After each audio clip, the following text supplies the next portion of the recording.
MCDU, CFDS, system report, fuel page,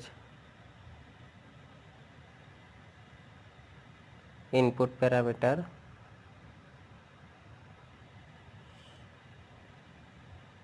then next page, again next page, get the fuel quantity FOB, then print it, then return,